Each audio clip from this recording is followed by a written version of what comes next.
Vishnu ശാലിനിയുടെ latest എപ്പിസോഡിൽ ആ ഒരു വിഷ്ണുവിൻ്റെ സാധനങ്ങൾ അടങ്ങുന്ന കവറുമായിട്ട് റൂമിലേക്ക് പോകുന്ന ശാലിനിയാണെങ്കിൽ ആകെ സങ്കടത്തോടെ ഇനി കട്ടിലേക്ക് ഇരിക്കുന്നുണ്ട്. എന്നിട്ട് ആ വിഷ്ണുവിൻ്റെ ഷർട്ട് ഇങ്ങനെ എടുക്കുന്നുണ്ട്. എന്നിട്ട് ആ വിഷ്ണു ആ ഷർട്ട് ഇട്ട് നിൽക്കുന്ന സീൻ ഇങ്ങനെ ആലോചിക്കുന്നുണ്ട്. എന്നിട്ട് എന്തിനാ വിഷ്ണുവേട്ടൻ എന്നെ തനിച്ചാക്കി പോയത്, പിന്നെ വിഷ്ണുവേട്ടൻ ഇല്ലാത്ത ഈ വീട്ടിൽ ഞാൻ എന്തിനാണ് ഒരു പാഴ് വസ്തുവായിട്ട് ആയുസ് നീട്ടി കിട്ടിയ ഒരു വെറുതെ കരഞ്ഞു തീർക്കാനായിട്ട് എന്തിനാ എന്നെ ബാക്കി വെച്ചത്. പിന്നെ അച്ഛൻ, സത്യമ്മ, നമ്മുടെ മക്കൾ എല്ലാവർക്കും മറുപടി കൊടുത്ത് ഞാൻ മടുത്തു. അവർക്കൊക്കെ അറിയേണ്ടത് വിഷ്ണുവേട്ടൻ എപ്പോൾ വരും എന്നുള്ളതാണ്. മനസ്സ് തകർന്ന് നടക്കുന്ന അച്ഛനോട് എങ്ങനെയാണ് സത്യം പറയുക, ഒരു വിഷ്ണുവേട്ടൻ ഇല്ല, തിരിച്ചു വരാത്ത ലോകത്തേക്കാണ് പോയതെന്നൊക്കെ ഞാൻ പറഞ്ഞാൽ ആ മനുഷ്യനിവിടെ മരിച്ചു വീഴും. അതൊന്നും കാണാനുള്ളത് എനിക്കില്ല. പിന്നെ സത്യമ്മയൊക്കെ പ്രതീക്ഷയിലാണ്. അവർക്കൊക്കെ അറിയാം. എനിക്കാണെങ്കിൽ ഫോട്ടോ നോക്കി പരാതിയൊക്കെ പറയാനൊക്കെ കഴിയും. പക്ഷേ അവരാണെങ്കിൽ വിഷ്ണുവേട്ടൻ എപ്പോൾ വരും എന്നുള്ളൊരു ചോദ്യമാണ്. മറുപടി കൊടുത്ത് ഞാൻ മടുത്തു എന്നൊക്കെ പറഞ്ഞ് ആ ഒരു ഷർട്ട് ഇങ്ങനെ ചേർത്ത് പിടിച്ചും വിഷ്ണുവിൻ്റെ ആ ഒരു അവിടെ ഇരിക്കുന്ന ആ ഫോട്ടോ നോക്കിയൊക്കെ ശാലിനി ഇങ്ങനെ സങ്കടപ്പെട്ട് ഇങ്ങനെ കരഞ്ഞുകൊണ്ടിരിക്കുകയാണ്. സത്യമ്മയുടെ ബിസിനസ് ഒരു ദിവസം കൊണ്ടാണ് ഇങ്ങനെ നാഥനില്ലാ കളരിയായിട്ട് മാറിയതെന്നൊക്കെ പറഞ്ഞ് കുറേ നേരം സങ്കടമൊക്കെ ഇങ്ങനെ ആ ഫോട്ടോ നോക്കി ശാലിനി പറയുന്നുണ്ട്. ഈ സമയത്ത് താഴെ നിന്ന് സത്യയും പപ്പിയും കൂടി അമ്മയെന്ന് വിളിക്കുകയാണ്. അന്നേരം ശാലിനി പെട്ടെന്ന് കേൾക്കുന്നുണ്ട്. അന്നേരം ശാലിനിയാണെങ്കിൽ ആ കവറാണെങ്കിൽ പെട്ടെന്ന് അൽമാരിയിലേക്ക് ഇങ്ങനെ വയ്ക്കുന്നുണ്ട്. എന്നിട്ട് കട്ടിലേക്ക് കണ്ണൊക്കെ തുടച്ചിട്ട് പോയിരിക്കുകയാണ്. അന്നേരം പിന്നെ കുട്ടികളാണെങ്കിൽ താഴെ എന്നിട്ട് വിളിച്ച കേൾക്കുന്നില്ലല്ലോ എന്നും പറഞ്ഞ് റൂമിലേക്ക് വരുന്നുണ്ട്. എന്നിട്ട് ശാലിനിയുടെ മുഖം കാണുമ്പോൾ അമ്മ കരയുകയാണെന്ന് തോന്നുന്നു എന്നിങ്ങനെ സത്യം പറയുന്നുണ്ട്. എന്നിട്ട് മക്കൾ വന്നാട്ടെ, നിങ്ങളെക്കുറിച്ച് ഇപ്പോൾ ആലോചിച്ചേ ഉള്ളൂ എന്നും പറഞ്ഞ് അടുത്തേക്ക് വിളിക്കുമ്പോൾ ഈ കുട്ടികൾ ചെല്ലുന്നുണ്ട്. തുടർന്ന് എന്താ മക്കൾ വന്നതെന്നിങ്ങനെ ചോദിക്കുമ്പോൾ പപ്പി പറയുന്നുണ്ട്, നമ്മൾ അച്ഛൻ തിരിച്ചു വരാൻ വേണ്ടിയിട്ടല്ലേ പൂജയൊക്കെ ചെയ്തത്, വഴിപാടൊക്കെ ചെയ്തത്, എന്നിട്ട് വന്നില്ലല്ലോ എന്ന് പറയുകയാണ്. എന്താ വരാത്തത് എന്നിങ്ങനെ ചോദിക്കുന്നുണ്ട്. അന്നേരം അച്ഛൻ വരും, ജോലി തിരക്കാണ്, വരും എന്നൊക്കെ ഇങ്ങനെ പറയുന്നുണ്ട്. വിഷ്ണു അച്ഛനെ കാണാൻ എനിക്ക് കൊതിയായി, അച്ഛാന്ന് ഞാൻ വിളിച്ചിട്ടില്ലല്ലോ എന്നൊക്കെ ഇങ്ങനെ പപ്പി പറയുമ്പോൾ ശാലിനി കുട്ടികളെ ചേർത്ത് പിടിച്ചങ്ങ് സങ്കടപ്പെട്ട് കരയുകയാണ് ചെയ്യുന്നത്. അന്നേരം അച്ഛൻ എല്ലാം കാണുന്നുണ്ട് എന്ന് പറയുമ്പോൾ അച്ഛൻ വിഷ്ണു അച്ഛന് വീഡിയോ എടുത്ത് അയക്കുന്നുണ്ടോ എന്നൊക്കെ, പിന്നെ എന്താ വിളിക്കാത്തതെന്നൊക്കെ ചോദിക്കുന്നുണ്ട്.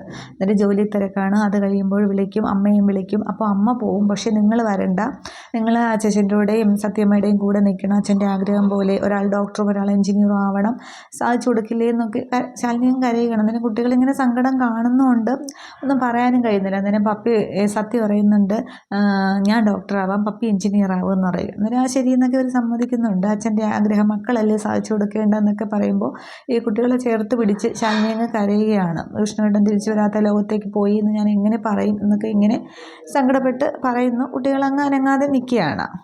തുടർന്ന് പിറ്റേന്ന് രാവിലെ സത്യഭാമയാണെങ്കിൽ കുട്ടികളെ കൊണ്ട് വിഷുക്കണി ഇങ്ങനെ കണ്ണടച്ച് കൊണ്ടുവന്ന് കാണിക്കുന്നുണ്ട്. അന്നേരം ശാലിനി ഇങ്ങനെ പൂജാമുറിയുടെ അപ്പുറത്തേക്ക് ഇങ്ങനെ നിൽക്കുന്നുണ്ട്. അന്നേരം എല്ലാവരും കണ്ണടച്ച് പ്രാർത്ഥിച്ചോളൂ, ഇന്ന് കൃഷ്ണന് ഏറ്റവും കൂടുതൽ സന്തോഷമുള്ള ദിവസമാണ്, എന്ത് പ്രാർത്ഥിച്ചാലും നടത്തി തരുമെന്ന് പറയുകയാണ്. അന്നേരം പപ്പി പറയുന്നുണ്ട്, എങ്കിൽ ഞങ്ങളുടെ അച്ഛനെ കൊണ്ടുവരാനായിട്ട് പ്രാർത്ഥിക്കട്ടെ. ഇന്നലെ രാത്രി അമ്മ ഒരുപാട് സങ്കടപ്പെട്ട് കരച്ചിലായിരുന്നു, അച്ഛൻ വന്നാൽ പിന്നെ അമ്മയുടെ സങ്കടം തീരും എന്നൊക്കെ പറയുമ്പോൾ ശാലിനി അപ്പുറത്തുനിന്ന് ആകെ സങ്കടപ്പെട്ടങ്ങ് കരയുകയാണ്. അന്നേരം പ്രാർത്ഥിച്ചു മക്കളെ, എന്തായാലും കൊണ്ടുതരും.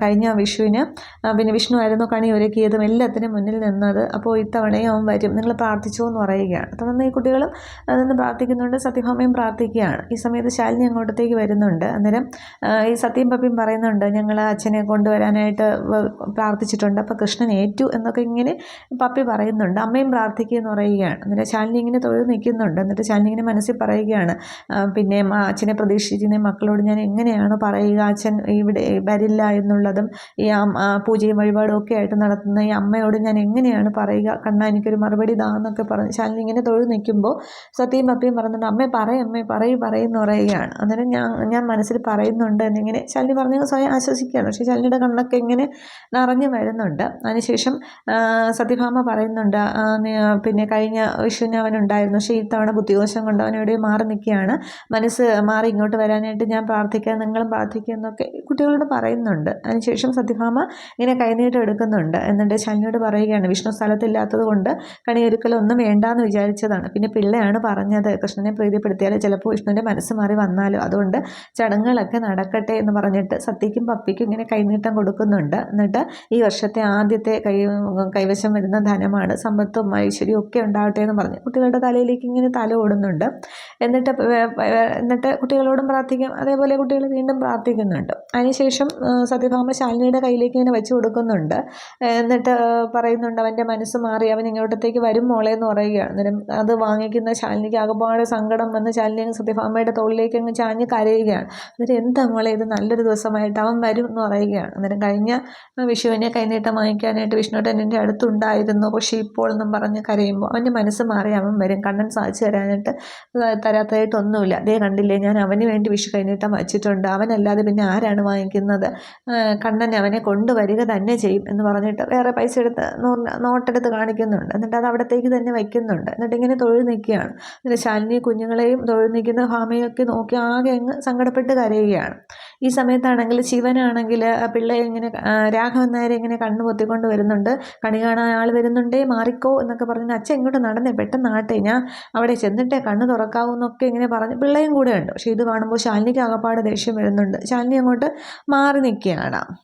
എന്നാൽ രാഘവൻ നായരെ കൃഷ്ണൻ്റെ മുന്നിൽ കൊണ്ടുവന്നിട്ട് ഇനി ഞാൻ കൈയെടുക്കാൻ പോവുകയാണേ കൃഷ്ണനെ കണ്ടോ എന്ന് പറയുമ്പോൾ രാഘവൻ നായർ ഇങ്ങനെ കണി കണ്ട് തൊഴുകുന്നുണ്ട്. അതിനുശേഷം വടി അങ്ങോട്ട് മാറ്റി വെച്ചിട്ട് പെട്ടെന്ന് ശിവനെ ഇങ്ങോട്ടാണെങ്കിൽ മുന്നിലേക്ക് പിടിച്ച് നിർത്തുകയാണ്. കൃഷ്ണനെ കണ്ടു കഴിഞ്ഞാലേ എനിക്ക് അടുത്തത് കാണേണ്ടത് എൻ്റെ മോനെയാണ്, എൻ്റെ മോൻ വിഷ്ണുവിനെയാണ് കാണേണ്ടതെന്നും പറഞ്ഞിട്ട് തലയിലൊക്കെയും തലോടിയിട്ട് പിന്നെ ചേർത്തങ്ങ് കെട്ടിപ്പിടിക്കുകയാണ്. അത് കാണുമ്പോൾ ശാലിനി ഇങ്ങനെ നോക്കി നിൽക്കുന്നുണ്ട്. പക്ഷേ ബാക്കി എല്ലാവരും സന്തോഷത്തോടെ നോക്കി നിൽക്കുകയാണ്. അന്നേരം ഈ വർഷവും ഇതേപോലെ എല്ലാ വർഷവും കണി കാണാനായിട്ട് എല്ലാവരും എൻ്റെ കൂടെ തന്നെ ഉണ്ടാകണം, ആരെ അടർത്തി മാറ്റിക്കൊണ്ട് പോകല്ലേ എന്നൊക്കെ ഇങ്ങനെ രാഘവൻ നായർ പ്രാർത്ഥിക്കുന്നുണ്ട്.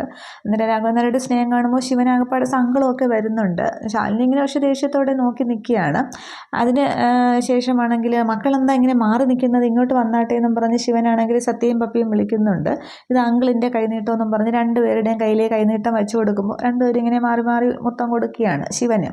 അതൊക്കെ ശാലിനി സങ്കടമല്ല ദേഷ്യത്തോടെ തന്നെ നോക്കുന്നുണ്ട്. അതിനുശേഷം ഇനിയുണ്ട് ഒരു സൂത്രം എന്ന് പറഞ്ഞിട്ട് പിള്ളച്ചേട്ട ഇങ്ങെടുത്തേന്ന് പറയുമ്പോൾ 2 കവർ എടുക്കുന്നുണ്ട്. അത് സത്യയ്ക്കും പപ്പിക്കായിട്ട് കൊടുക്കുന്നുണ്ട്. ഓരോ പട്ട് പാവാടയാണ്, ഇത് ഇട്ടുകൊണ്ട് വേണം എന്നിവിടെയൊക്കെ ഓടി കളിക്കാനായിട്ടെന്ന് പറയുമ്പോൾ കുട്ടികൾ കവറൊക്കെ തുറന്നിങ്ങനെ നോക്കുന്നുണ്ട്. അന്നേരം അമ്മേ നല്ല നിറത്തിലുള്ള പട്ട് പാവാട എടുക്കുമെന്നൊക്കെ ഇങ്ങനെ പറയുന്നുണ്ട്. അന്നേരം ശാലിനി ഇങ്ങനെ ശിവനെ തന്നെ നോക്കുകയാണ്. അന്നേരം ശിവൻ പെട്ടെന്ന് അങ്ങ് മുഖം മാറ്റുന്നുണ്ട്. അത്രയും നേരം ശിവൻ ശാലിനിയെ ശ്രദ്ധിച്ചില്ല, നോക്കിയില്ല. എന്നിട്ട് ശാലിനിക്ക് ദേഷ്യമാണെന്നുള്ളത് ശിവനെ അറിയാം. സത്യഭാമ ഇതൊക്കെ നോക്കി നിൽക്കുന്നുണ്ട്. ഇത്രയുമാണ് ഈ ഒരു എപ്പിസോഡിൽ കാണിക്കുന്നത്. അപ്പോൾ അടുത്ത എപ്പിസോഡിൽ മിക്കവാറും ആ ഒരു സത്യഭാമ വെച്ചിരുന്ന ആ ഒരു പൈസ ഉണ്ടല്ലോ അത് ശിവനായിരിക്കും കൊടുക്കുന്നത്. വിഷ്ണു കൈനീട്ടം കൊടുക്കുക എന്നുള്ളത് രാഘവൻ നായർ പറയും. അപ്പോൾ ഇനി അത് കൊടുക്കുമായിരിക്കും. പിന്നീട് ഇനി വള കൊടുക്കുമോ ഇല്ലയോ എന്നുള്ളത് നമുക്ക് അടുത്ത എപ്പിസോഡുകളിൽ നോക്കാം. Okay, thank you.